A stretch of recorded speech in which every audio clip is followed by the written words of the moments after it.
Biner aziz, li dünyayê her sal nêzîkî 3 milyon zarok bi sayashiyên zarokatiyê ji mirinê difilitin. Li Tirkiyeyê jî li hemberî nexweşiyên şewbê û yê bêderman 13 heb aşî hene. Berê bi hezaran zarok bînin bîra xwe, bi nexweşiyên wekî mîrkitokê û yê felca zarokan canê xwe ji dest didan. Lê neha bi saya van aşiyan êdî nexweşîn nemaye. Yani bi Kurd û Kurmancî aşiyên zarokan divê em piştgih ticari nekin.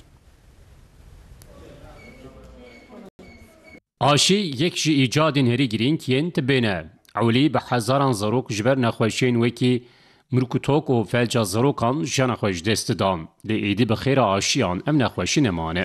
Li Tirkiye aşiya ewlê bû navê jî dîfterê aşisiyê. Nika dora 20-25 heb aşiya hene fakat êgê zaroka da em çê dikin, zaroka da em lê dikin 13 heb aşî ne.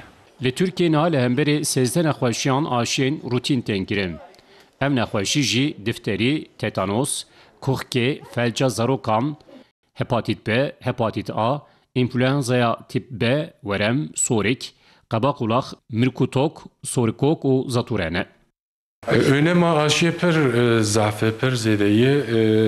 Mesela hinek nexweşî hene tu aşîdeki %90-95 em dibe koruyuculuğa wî heye. Ji bo wî em ji aîlara dibên aşiya xwe bikin. Türkiye di mijara aşîkirinê da gelek serkeftiye û çiqas diçe jî bi pêş dikeve. Di aşîkirinê da jî bi rêje ji sedî nodî pir serkeftiye. Bajar bölge de geçti be. Fakat dora %8 nodî heye. Dema aşîkirin kêm bibe dibe ku hin nexweşiyên nû jî derkevin. Ji ber vê pispor malbatan hîşyar dikin û dibêjin zarokên xwe aşî bikin.